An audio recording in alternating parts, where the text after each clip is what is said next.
Les gens sont très conscients qu'on ne peut pas rester dans un contexte comme on est aujourd'hui, avec les changements climatiques, avec la crise climatique, on ne peut pas garder tout le monde dans les voitures.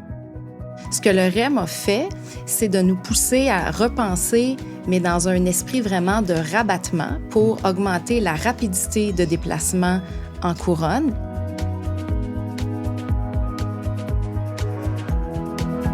Le REM, c'est 67 km. C'est 26 stations. C'est un tout premier métro léger automatisé ici au Québec, à Montréal. Dans ce balado, on vous donne accès aux coulisses de ce grand projet et au moment historique de sa mise en service. Je m'appelle Jean-Vincent Lacroix, je suis directeur des communications chez CDPQ Infra, mais avant tout, un grand passionné de transport et d'infrastructure. Bienvenue à Prochaine Station.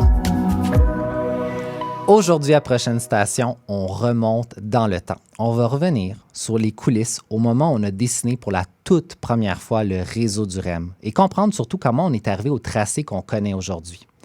En deuxième partie d'émission, maintenant, on va s'intéresser plus aux connexions du REM. Donc, derrière le REM, il y a plusieurs connexions, entre autres au réseau d'autobus. Et pour ça, on va s'entretenir avec Marie-Hélène Cloutier, qui est directrice exécutive, engagement client, partenaire et innovation en mobilité chez EXO. Mais tout d'abord, j'ai le plaisir d'accueillir Denis Henloer, qui est directeur principal stratégie transport chez CDPQ Infra. Denis, il a commencé dans le domaine du transport collectif depuis qu'il a 17 ans. Il a travaillé dans le monde pour différents opérateurs, mais aussi au Québec pour le réseau de la capitale, par exemple, Orléans Express. Denis, qu'est-ce qui fait qu'on reste dans le domaine du transport collectif si longtemps? Bon, on ne reste pas 40 ans dans un domaine si on n'est pas passionné, Jean-Vincent. Mais au-delà de la passion, il y a aussi le sens que j'y trouve. C'est une industrie, le transport collectif, qui permet aux gens de se déplacer, parce que c'est ça la raison d'être du transport collectif, c'est de se déplacer, mais c'est pour se déplacer pour l'école, donc la formation, la compétence, se déplacer pour le travail, se déplacer pour la santé, se déplacer pour des rencontres sociales avec nos amis. Ça donne la possibilité à tout le monde, de manière équitable, de se déplacer. Sans déplacement, il ne se passe rien. Tu te souviens, quand pendant la pandémie, était condamné à rester chez nous, là, ça a été épouvantable pour tout le monde. Ça montre bien que cette mobilité-là, l'humain, il est fait pour bouger. Et je trouve que le transport collectif, il permet cette égalité des chances. Il permet à tout le monde d'aller là où il a besoin d'aller. Donc ça a été dans mes valeurs fondamentales, ça me rejoint totalement. Mais depuis quelques années, se rajoute là-dessus les changements climatiques. Le transport collectif, c'est une solution, c'est la solution pour que la planète reste vivable pour nos enfants, nos petits-enfants. Puis là, tu as fait ton arrivée chez CDPQ Infra, je pense autour de 2016 ans. Oui, 2015. 2015, en fait, juillet okay. 2015, oui. J'étais un des premiers employés de CDPQ Infra. Puis je veux revenir là-dessus. Je l'ai dit en introduction qu'on faisait un bond en arrière parce que c'est intéressant un peu pour revenir en coulisses, comment tout ça s'est dessiné. Parce qu'en 2015, je regarde les premiers communiqués de presse. Quand on parle du mandat qui avait été donné, il y avait 2 projets. Exact. Il y avait un sur la Rive-Sud, il y en avait un pour l'aéroport. On est parti en 2015 avec ça. En 2005, on arrive avec un grand projet intégré, le REM. Comment tout ça s'est passé? Qu'est-ce qui s'est passé en coulisses pour arriver à cette solution? Ça a été toute une aventure. Puis on n'aura pas le temps de la balado pour la raconter au complet, mais quand même, je pense que les besoins étaient identifiés depuis des décennies. C'est le besoin d'aller desservir la Rive-Sud à travers le pont Champlain, l'ancien pont Champlain, jusqu'à l'échangeur d'Istran. C'est quelque chose qui était dans les cartons depuis des décennies, pour pas dire plus de 40 ans, parce que c'est ça la réalité. C'est vrai. Donc le besoin était clairement identifié sur la Rive-Sud. Le besoin vers l'aéroport aussi, dans toutes les grandes villes, on a un lien rapide de transport collectif efficace qui permet d'amener les gens de l'aéroport vers le centre-ville. Donc les 2 besoins étaient clairement identifiés. Ce qui n'avait pas été fait, c'est la réalisation. Parce qu'il y a un écart très important entre l'idée d'un projet et sa concrétisation réelle, pragmatique, finançable, qui fonctionne. Très difficile de passer du trait de crayon à la réalisation. Donc, comment on est passé de ce trait de crayon, de ces 2 traits de crayon, parce qu'il y en avait un vers la Rive-Sud, puis un vers l'Ouest, au REM?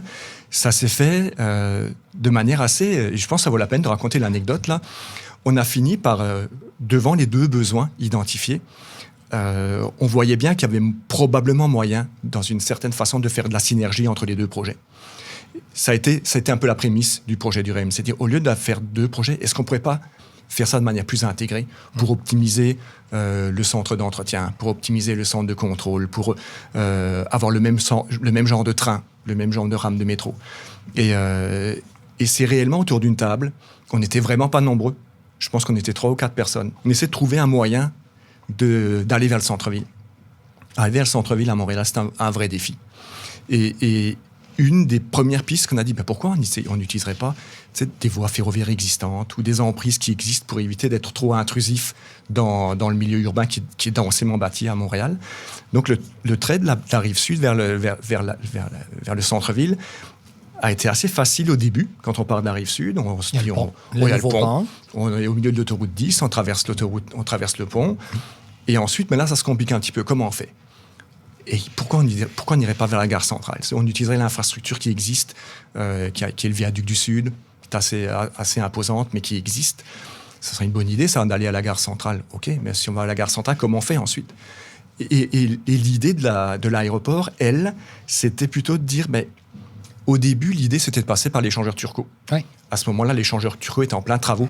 Et donc, utiliser cette emprise à court terme, c'était difficilement envisageable. Il y avait bien des enjeux technologiques.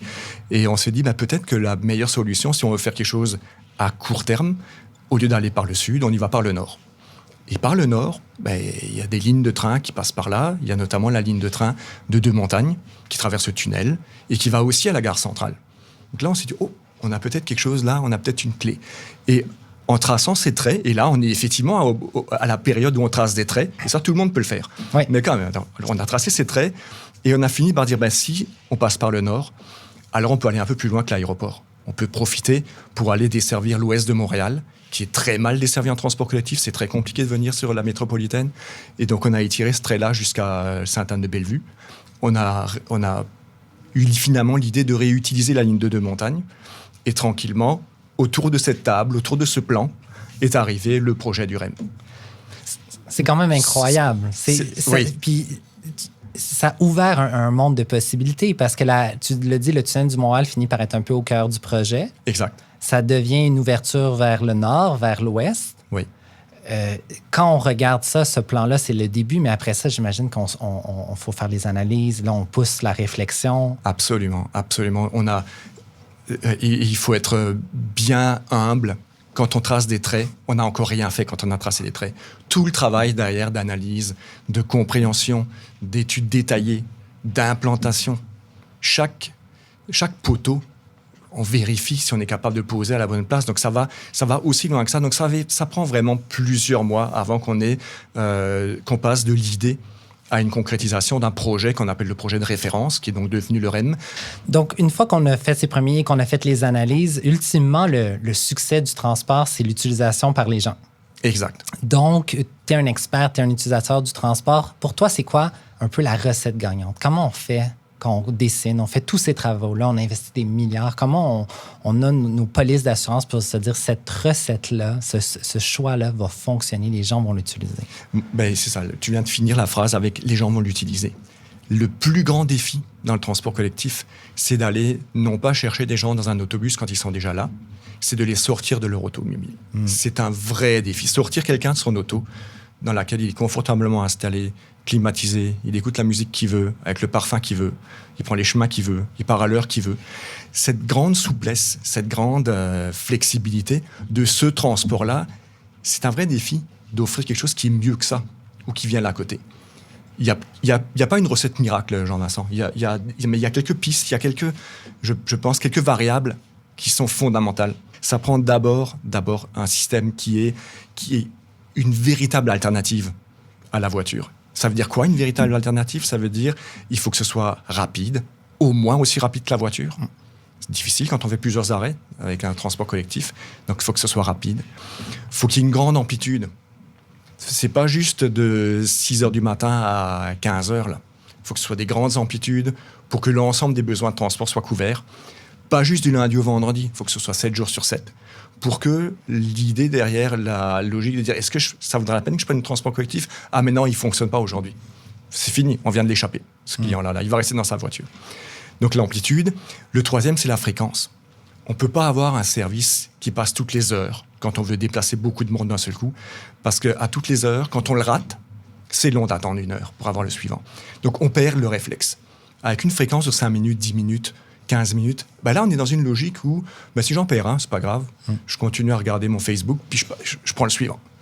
C'est fréquence, amplitude, vitesse, confort, évidemment. Il faut que ce soit confortable à bord. Moi, je pense que c'est les 4 ingrédients qui sont les ingrédients fondamentaux pour qu'il y ait un transfert modal. Ce qu'on appelle le transfert modal, c'est des gens qui sortent de l'auto pour aller prendre le transport collectif. C'est une partie. Une partie de la recette. Parce que, comme tu l'as dit, il n'y a pas une recette, mais c'est une partie, c'est des ingrédients qui aident beaucoup. Oui, exactement. Tu es là depuis le début du projet, tu as fait pas mal toutes les rencontres publiques, on a rencontré des milliers de personnes, il y avait un réel enthousiasme, mais il y avait aussi des préoccupations, il y avait aussi des critiques. Je voulais savoir comment tu as vécu cette période-là où on a rencontré beaucoup de gens puis on a fait face à ce lot-là de préoccupations aussi. Je pense, Jean-Vincent, qu'une des clés, c'est d'être le plus transparent possible avec les gens. Les gens qui viennent là, c'est parce qu'ils ont un intérêt réel sur le projet, soit parce qu'ils sont d'accord, soit parce qu'ils sont pas d'accord. Donc, ils viennent émettre leur point de vue, ils viennent émettre un jugement, ils viennent émettre des préoccupations. Je pense que quand on essaye de manière la plus professionnelle possible de répondre à leurs questionnements de la manière la plus juste et vraie possible dans le contexte dans lequel on est, ça permet d'établir un dialogue. Et ce dialogue-là, je pense qu'on a réussi à le maintenir tout au long, depuis le premier jour du projet jusqu'à aujourd'hui. Bien sûr, il y a des préoccupations, bien sûr, il y a des perturbations.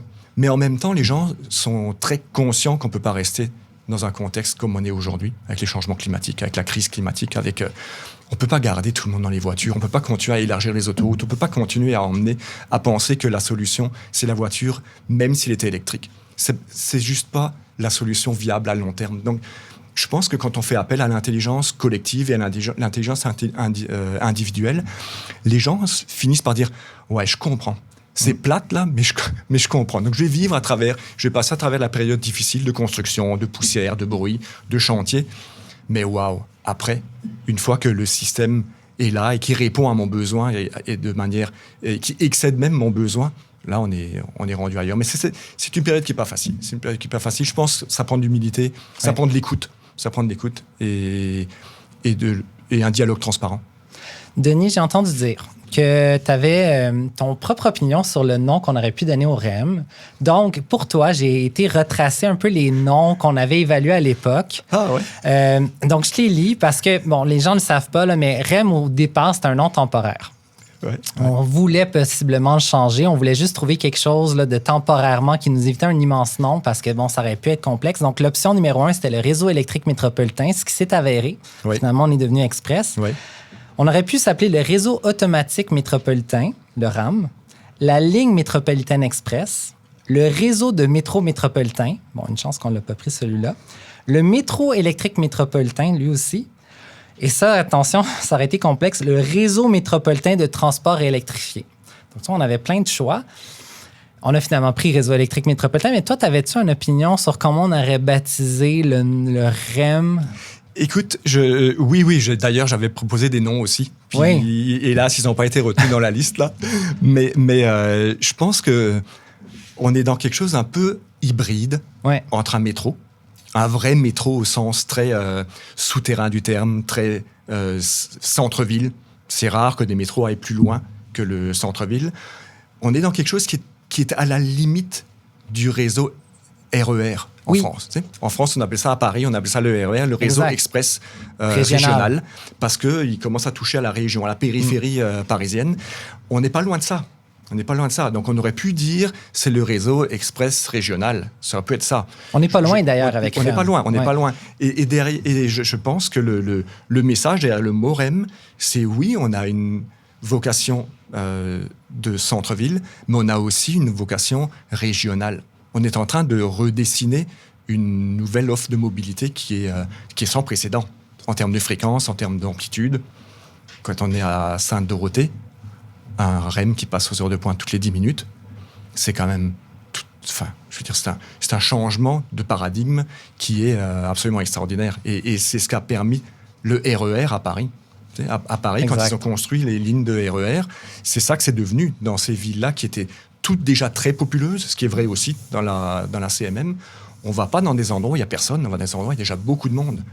Et tous ces gens-là, aujourd'hui, ont des alternatives qui sont peu nombreuses. Ça se limite souvent par la voiture ou alors par un transport collectif qui nécessite beaucoup de changements, beaucoup de transferts. Mais là, on vient d'amener une solution qui est directe, rapide, fréquente.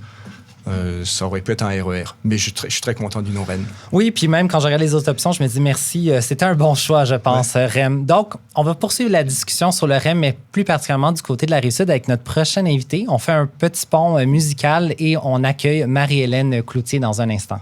Parfait. Alors, pour la deuxième partie de l'épisode, on accueille Marie-Hélène Cloutier. Bienvenue, Marie-Hélène. Bonjour, merci de l'invitation. Grand plaisir. Même chose. Bonjour, Denis. Denis, Marie-Hélène, vous vous connaissez bien? Oui, on se connaît bien. Oui. On partage la même passion, en tout cas. Absolument. Du transport collectif. Ben, c'est de ça que je voulais parler, de votre passion commune. En plus, les deux, vous avez travaillé chez Keolis. Je voulais, d'entrée de jeu, demander une question parce que vous êtes utilisateur, vous êtes dans le domaine, vous êtes des passionnés. On a eu la pandémie. Là, on est après la pandémie. On commence. Il y a de plus en plus d'utilisateurs du transport collectif qui reviennent, et tant mieux. Comment vous voyez ça, le futur du transport collectif? C'est certain que la pandémie a changé beaucoup de choses. Moi-même, j'ai essayé d'utiliser beaucoup le transport en commun malgré la pandémie pour comprendre ce que les gens vivaient. Les gens ont vu une chute de l'achalandage pendant la pandémie, mais les gens ont continué de se déplacer. Ils se sont juste déplacés différemment. Moi, c'est cette nuance-là que je retiens par rapport à ce qui va nous inspirer pour la suite dans les changements de comportement de déplacement auxquels on doit faire attention. C'est que les gens, en fait, ont des besoins qui sont différents. C'est dans cet esprit-là où on a la chance d'y répondre aujourd'hui à travers des grands projets comme on va discuter. Oui. Ça, c'est une chance qu'on ne peut pas laisser passer, de vraiment repenser nos réseaux, mais couplé à la pandémie, ça nous donne vraiment l'occasion de venir concrètement comprendre ce que les gens ont de besoin pour se déplacer, mais pas seulement se déplacer vers Montréal, se déplacer également dans leur localité, parce que comme leurs habitudes ont changé, ils se déplacent différemment, mais localement, beaucoup plus qu'ils ne le faisaient avant. Donc, pour moi, c'est une réelle opportunité là, qu'on est en train de vivre. C'est un peu ce que, Denis, tu disais, la notion de déplacement est toujours là. On doit se déplacer, ça fait partie, humainement, ça fait partie de notre vie, de se déplacer au travail, les études, la socialisation. Donc ça, c'est là pour rester. C'est là pour rester. Je crois qu'au départ, les gens ont été un peu nerveux de voir une chute de l'achalandage aussi drastique, de voir des fréquences habituelles de 5 jours par semaine pour certains utilisateurs à 1 ou 2. Là, il y a une culture un peu qui s'installe en mode hybride d'environ 2 à 3 fois par semaine. Du moment que tu l'acceptes et que tu comprends que les gens ont changé leurs habitudes, mais ça laisse toute l'opportunité du monde d'essayer de combler d'autres besoins, soit d'attirer des nouveaux utilisateurs, comme on en parlait plus tôt dans l'émission. Je suis 100% d'accord avec toi qu'on a des gens à les convaincre d'utiliser le transport en commun parce que les gens qui l'utilisaient, ils l'ont repris. Mais c'est pour combler ce manque à gagner-là, des gens qui ne sont pas revenus ou qui ont moins de fréquence, bien, c'est l'occasion de leur offrir un cocktail de mobilité qui est complet, qui répond à des nouveaux besoins qui sont différents, des déplacements plus courts, du transport à la demande, qui fait en sorte que cette baisse d'achalandage-là, on peut la combler. Mais il faut être à l'écoute pour la combler différemment. Puis je réagirais sur ce que vient de dire Marie-Hélène. Ça va prendre la flexibilité. On parlait tout à l'heure de la voiture qui offre une flexibilité infinie parce que c'est la tienne, puis tu fais ce que tu veux avec. Si on veut faire un transfert modal, un vrai transfert modal, il faut offrir de la flexibilité, de la souplesse dans la tarification, dans l'utilisation, dans les modes. Tu parlais du cocktail transport. Il faut que tout ça, ce soit simple. Absolument. On est condamné à aller offrir une flexibilité pour compétitionner l'auto. Sinon, on n'y arrivera pas. Puis ce que je trouve important de souligner, c'est qu'on a parlé du REM, mais le REM, c'est un élément, mais il faut qu'il travaille en complémentarité. Le REM ne pourra pas être un succès si c'est juste sur le REM qu'on met des efforts. Puis c'est là, Marie-Hélène, que Exo a un rôle crucial, c'est que l'arrivée du REM, ça offre un des défis, il faut le dire, c'est des défis quand même d'intégrer un réseau comme ça pour les autobus. Puis ça, ultimement, on cherche des gains. Sur quoi Exo travaille pour justement bien s'arrimer? Quels défis ils font face? Puis ultimement, quels gains on cherche? Bien, premièrement... Exo, en étant l'exploitant des transports collectifs là, dans les couronnes, cette opportunité-là de repenser les réseaux, elle était sur la table à dessin avant même que le projet du REM soit sur la table. Ce que le REM a fait, c'est de nous pousser à repenser, mais dans un esprit vraiment de rabattement pour augmenter la rapidité de déplacement en couronne et de nous donner aussi une séquence de travail. Parce que de repenser un territoire, on ne fait pas ça du jour au lendemain, ça prend énormément de temps. C'est une chance qui est unique, mais il ne faut pas la rater. Donc, cette opportunité-là que le REM nous donne, c'est une cadence à laquelle nous, on a décidé de se coller. Donc, on a commencé par nos territoires sur la rive sud et définitivement, c'est une opportunité pour nous, d'harmoniser nos réseaux, de les revoir pour les rendre en mode de rabattement plus rapide. Donc, c'est certain qu'il y a certains utilisateurs qui étaient habitués d'aller directement au centre-ville avec nos services qui devront passer par la station du REM. Par contre, ils ont un gain en temps. Et à travers cette refonte-là, non seulement on a retravaillé nos réseaux en fonction du REM, on les a harmonisés pour donner plus de fréquences et une plus grande rapidité dans le service, mais on a également bonifié le transport local parce que notre objectif, c'est, oui, de rabattre des gens vers le REM, mais de mieux desservir localement la population nous permet aussi de leur donner la possibilité éventuellement de se rendre vers le REM. Il y a des gens qui n'avaient pas de service localement. Il y a très peu de déplacements est-ouest sur la couronne. Puis toi, Denis, tu as été un des acteurs au tout début qui a tendu la main pour travailler justement avec les opérateurs, entre autres sur la Rive-Sud, parce qu'il fallait penser, revoir, pas juste travailler sur le REM, mais revoir aussi les réseaux. Absolument. Dès les premiers mois, dès que le REM a été annoncé, le principe général, là, on a mis en place un comité qu'on appelait le comité d'intégration des réseaux, où autour de la table, il y avait à l'époque encore, avant qu'Exo existe, tous les CIT, les conseils intermunicipaux de transport, qui étaient les organismes qui s'occupaient du transport collectif dans chacune des MRC, puis chacune des régions, chacune des villes. On les avait tous autour de la table, plus le RTL, évidemment, la STM et la STL. Mais quand Exo est arrivé, quand la refonte a été faite de la gouvernance du transport collectif dans la région, Exo est devenu un interlocuteur de choix parce que tous les réseaux d'Exo allaient tous vers le centre-ville, passaient tous sur le pont Champlain avec des heures et des heures d'autobus, des quantités d'autobus, 450 autobus. Toutes les heures de pointe, c'est 450 autobus qui passent sur le pont Champlain à l'heure de pointe. C'est énorme. Ça vient congestionner tout le secteur de Griffintown, dont on sait qu'il est en requalification, puis en reconstruction, puis en renaissance. On ne peut pas imaginer de continuer sur du long terme, d'avoir autant de centaines d'autobus qui viennent congestionner le terminus du centre-ville ou tout ce secteur-là. Donc, toutes ces heures-là, dès le début, c'était un peu dans l'idée d'Exo, de dire on va reprendre ces heures-là pour les recycler dans un transport bonifié est-ouest, dans les couronnes, ou en tout cas un transport local qui est meilleur que ce qui était avant. On a parlé de refonte du réseau d'autobus. Il y a aussi un travail important auprès de l'usager parce que quand on parle de trajet d'autobus, le REM, c'est une ligne. Tu embarques dans le REM, tu suis un peu le flow, mais les trajets d'autobus, il y en a plusieurs. Oui. C'est quoi tout le travail qui se fait auprès des usagers pour justement préparer le terrain? Plusieurs choses. Repenser nos réseaux de A à Z, c'est pour chaque secteur environ 3 ans. Okay? Donc, 1 an à 2 ans de consultation publique. Donc, vraiment où on va s'asseoir avec les communautés, comprendre leurs besoins, puis après, monter les réseaux, puis les peaufiner. Par la suite, on va passer à la mise en opération. Deuxièmement, les gens, ils vont vivre un changement.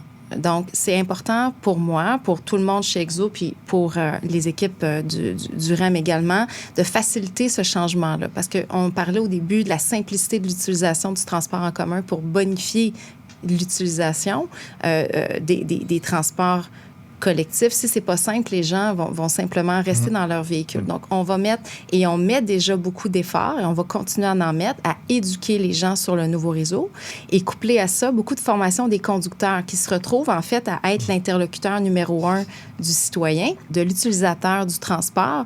Lorsqu'il a une question, c'est certain qu'on souhaite qu'il appelle au service à la clientèle ou qu'il aille sur le site web pour répondre à ces questions, mais souvent, la facilité fait en sorte que c'est le conducteur qui va être devant lui. Donc, formation avec les conducteurs, énormément de représentation pour s'assurer qu'ils comprennent les bénéfices et surtout qu'ils donnent la bonne information aux clients. Donc, c'est un travail de longue haleine et ça va vraiment être un travail en continu, mais on doit accompagner les gens dans les habitudes, s'assurer qu'ils voient les bénéfices parce qu'il y a quand même des changements. Il y a des gens qui avaient des accès directs. Aujourd'hui, ils vont devoir faire un transfert, donc ils doivent voir le bénéfice de ce changement-là dans leur quotidien. Le REM, Exo, ensemble, donc on traverse une grande période de changement. Si je me projette un instant dans 25 ans, selon vous, avec la boule de cristal qu'on a devant nous là, en ce moment, qu'est-ce que ça sera, le REM sur la Rive-Sud, avec tous ces changements-là? Tu veux que je commence? Vas-y. Moi, je pense que ça va être un succès retentissant, tellement important que tout le monde va en vouloir un dans son coin. Ça me fait penser au tramway de Strasbourg, le premier tramway nouvelle génération qui a été construit en Europe dans les années 80. La rue dans laquelle il devait se faire construire, les gens ne voulaient rien savoir à cause des travaux, à cause des chantiers, à cause des problèmes de construction et de transition. Le jour où il a ouvert, ça n'a pas pris 25 ans, le jour où il a ouvert, les rues voisines ont dit « cette valeur ça aurait dû passer chez nous ». Et je suis intimement convaincu qu'on offre là un service sans précédent pour les usagers et pour les clients de la Rive-Sud. Ça va être un succès retentissant et pour Exo et pour le REM. Et donc pour le transport collectif, et donc pour la planète. C'est une belle gradation, ça, j'aime ça. Et pour la planète, oui. Je vais ajouter à tes propos du point de vue Exo puis des réseaux que nous, on est en train de repenser. Premièrement, souvent, on dit aux équipes et aux usagers et aux citoyens, malgré tout ce que ça occasionne aujourd'hui, c'est une chance unique. C'est très, très rare que tu as la chance de repenser un réseau à travers l'arrivée de grands projets comme celui du REM. Donc, dans 25 ans, c'est certain que mon souhait, ça soit que ça allait réellement aider à travers la refonte qu'on a fait à bonifier l'utilisation du transport en commun, surtout localement. Ça, c'est vraiment quelque chose pour moi qui m'est cher, parce que oui, les gens veulent rentrer vers Montréal, mais dans la façon dont on est en train de repenser les réseaux, c'est tous les pôles économiques, d'emploi, de services qu'on cherche à desservir mieux. Et autour de l'opportunité du REM vient notre opportunité de repenser ça, puis de se mettre en mode d'innovation aussi, de voir comment est-ce qu'on peut agilement faire du rabattement éventuellement vers la station du REM. Ça nous donne l'opportunité unique de repenser comment les gens vont se déplacer. Et ça, je pense que c'est là où on va le savourer dans 25 ans, de voir est-ce que, justement, comme on l'a anticipé, c'est ce que les gens ont souhaité. Donc, je suis assez convaincue, comme Denis, que c'est une chance à capter et les gens vont devoir le vivre pour se rendre compte de la chance qu'ils ont de pouvoir se transporter différemment. Je vous remercie beaucoup pour cet entretien, Marie-Hélène, Denis. On a fait un grand bond en arrière. On a fait un immense bond en avant. Clairement, ce qu'on sait, c'est qu'en ce moment, il y a quelque chose qui se passe d'important, comme vous l'avez dit, d'historique. Merci d'avoir partagé votre parcours à travers le REM et surtout, qu'est-ce qui est en train de se dessiner. Merci. Merci, Jean-Vincent. Merci, Denis. Merci, Marianne.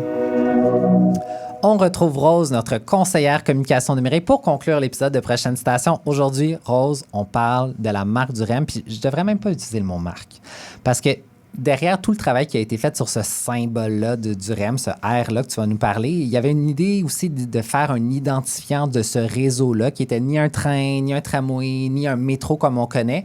Donc, tu vas nous expliquer un peu comment tout ça s'est dessiné au sens propre, là, ce fameux R-là, comment il s'est dessiné. Oui, bien, on est parti de rien. En fait, créer une marque, ça veut dire créer un logo, exact. Une signature visuelle, un nom aussi. Ouais. REM, c'est l'abréviation du Réseau Express Métropolitain.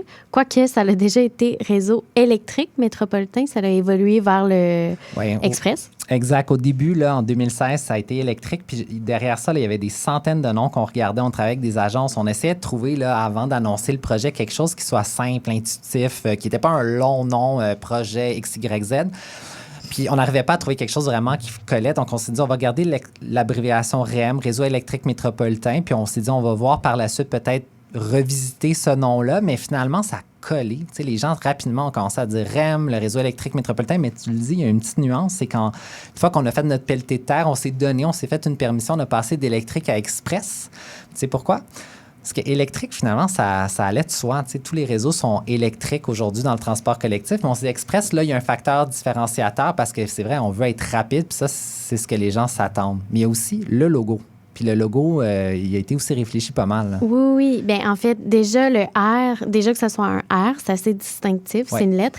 Puis vous remarquerez que dans le R, il est traversé par une ligne qui représente justement la ligne du réseau. Ouais. En fait, c'est dans les petits détails. Puis il y a aussi le fait que les couleurs ont été choisies pour être assez complémentaires avec celles du métro de Montréal parce que justement, on s'introduit dans un réseau qui est déjà existant. Donc, on voulait être sûr que tout ça s'harmonise bien. Donc, ça a été réfléchi dans ce sens-là aussi. Oui, puis c'est vraiment, j'en parle beaucoup parce que j'ai travaillé là-dessus à l'époque, puis c'est un peu vertigineux faire ça parce que tu développes un logo qui va rester, tu dis, il faut que ça soit bon pour 40, 50, plus années, là, il faut que ça reste. Puis je me rappelle, à un moment donné, l'agence nous avait présenté une espèce de un diapositive de PowerPoint, puis elle avait mis une centaine de logotypes de métro dans le monde, puis elle avait inséré le REM un peu comme un Où est Charlie pour voir est-ce qu'il se démarque. Puis oui, il se démarquait parce que la plupart du temps, c'est des M pour métro. Puis nous, on voulait jouer sur cette sonorité-là de dire, ben nous, c'est un logo que tu peux nommer, c'est le R. Même, on se disait peut-être un jour, ça va devenir ça dans le langage courant. Les gens vont pas dire juste je prends le REM, ils vont peut-être dire tout simplement, je prends le R. Puis on aimait bien cette idée-là d'être très familier dans le langage courant puis que ça fasse partie des meubles, comme on dit.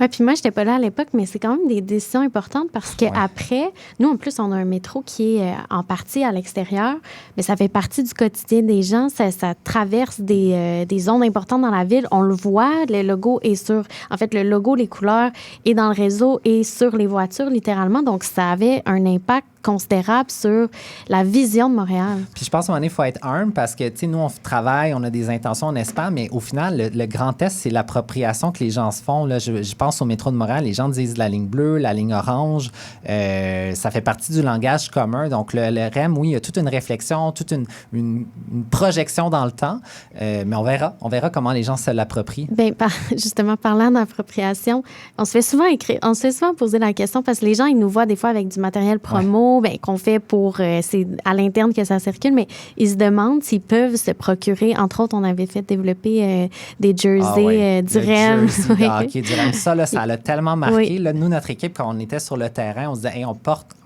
Team REM, là, l'équipe REM, pardon. Et on avait notre jersey de hockey, puis... Mais moi, là, quand j'ai vu la STM faire sa boutique, ça, je trouvais que c'était un accomplissement incroyable. Quand tu es rendu comme organisation à dire hey, les gens achètent mes produits, c'est parce que tu fais partie, je dirais, de l'histoire. Donc, il y a des chances. Ben, on va voir, pourquoi pas. Tu sais, peut-être, mais là, c'est le temps qui va nous le dire. Là, on commence, on est un petit temps, on va naître dans l'espace public, mais... J'ai l'impression qu'avec le temps, ce symbole-là, ce logo-là, il va tellement faire partie des meubles. Peut-être, on va en arriver là, mais si tu dis que les gens déjà nous posent la question, ben c'est bon signe. C'est que déjà, les gens se l'approprient. Oui. Merci, Jean-Vincent. C'était intéressant. Ben, merci à toi. Prochaine Station est un balado produit par CDPQ Infra. Si vous avez des questions concernant le REM, visitez notre site web rem.info ou suivez-nous sur les médias sociaux.